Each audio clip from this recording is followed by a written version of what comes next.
میسر کند. رسول اکرم در انکم سترون ربکم کما ترون القمر لیلة البدر، شما پروردگار خودتان در بهشت میبینید مثل که در این دنیا ماه شب 14 در فضا پر باشد، چگونه از همه گوشه و کنار میبینند. خداوند مهربان ما و شما میبینیم. یا الله، وقتی که بهشتی ها بهشت میدارم با حورهای زیبا و همسرهاشان مشغول صحبت و راحتند. یا الله، حضرت جبرئیل امین از اونها می بیاد میپرسد که شما دنیا یک آرزوی داشتید، مگر این آرزوی خود فراموش کردید؟ از خدا چی آرزو دارید؟ چی میخواستید امروز فراموشش کردید؟ حضرت مولا امین به نظم داره که بودیم چون گدا در دار دنیا. اینا میگفتن خدایا دیگه ما چی آرزو داریم؟ ما هممون محتاج بودیم، عرابه کش بودیم، در خونکا در ترازو کش بودیم. امروز ما پادشاهی داریم، دیگه چی آرزو داریم ما؟ که بودیم چون گدا در دار دنیا، عطا کردی پا سلطانی عقبا. به ما پادشاهی دادی، به ما اینقدر قصرها و بوستانسراهای زیبا دادی، این خانمهای چون ما خوشرو دادی. بنابر خانمهای این دنیا بودگی تانم اگر 5 وقت نمازشان خوانند، رمضان مبارک روزشان گیرند، با عفت و با حیا باشند، شوهراشان احترام کنند و دوست دارند، فرزنداشان تربیه خوب کنند، والله این خانم ها، این خواهرای عزیز ما در بهشت از حورها هم زیباتر می شوند. این وعده خداست. جناب حضرت ابو میگه که بودیم چون گدا در دار دنیا، عطا کردی سلطانی عقبا.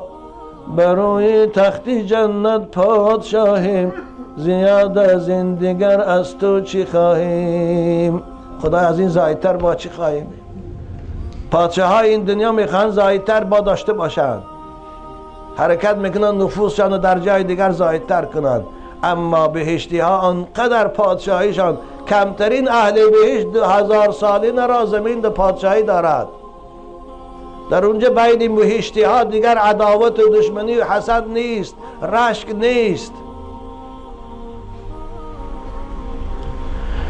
که بودیم چون گدا در دار دنیا، عطا کردی سلطانی عقبا. بروی تخت جنت پادشاهیم، زیاد از این دیگر از تو چی خواهیم؟ یا الله. ثانی حضرت جبرئیل میگفته روی از علماها پرسه، باز یک آرزوی دیگریم غیر از این راحت بهشت باز داشته. میرن هر قوم نزد امام خود، انشاءالله شما پیش امام الدین میره، میپرسه امام داملا ما چی آرزو داشتیم که از ما فراموش شده است؟ خداوند امام الدین ما را توفیق دید و بین آیه ها عمل کند و به اون فردوس رساندش.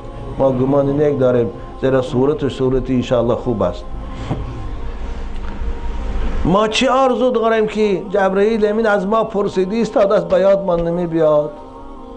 سادنی علما ها میگفتن آخر دنیا دو ما از همه آرزویی که شبها گریه کرده از خدا طلب میکردیم این دیدن جمال پروردگار بود که پیغمبر وعده کرده بود شما را که انکم سترون ربکم کما ترون القمر لیلة البدر.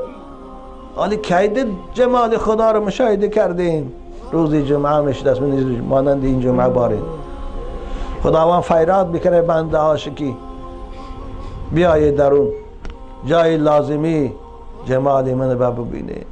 وقتی که این خبر از پیشواهاشان میشنیدیم بعد پروردگار دو فیراد میکنه، مناجات میکنه که خدایا ما را به دیدارت مشرف کن، ما به این جنتت کار نداریم، ما دیدار و جمال تو رو میخواهیم. به حضرت ذوالنون مصری عوی میگن ما طابت الجنت الا برؤیتی، جنت همه لذت و زیباگیش دیدن جمال خداست. به حضرت چی بگه؟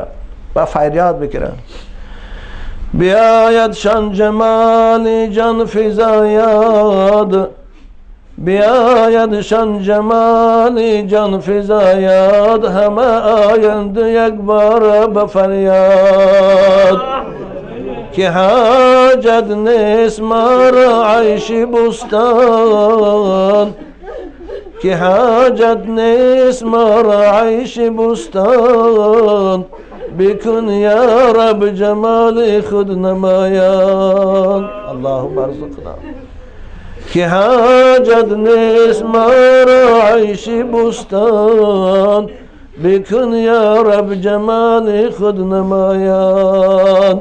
وقتی که جمال پروردگار با تماشاش میکردین همه بعد هوشاشان واله و شیدا میشدین دیگه همه چیز فراموش بکنن.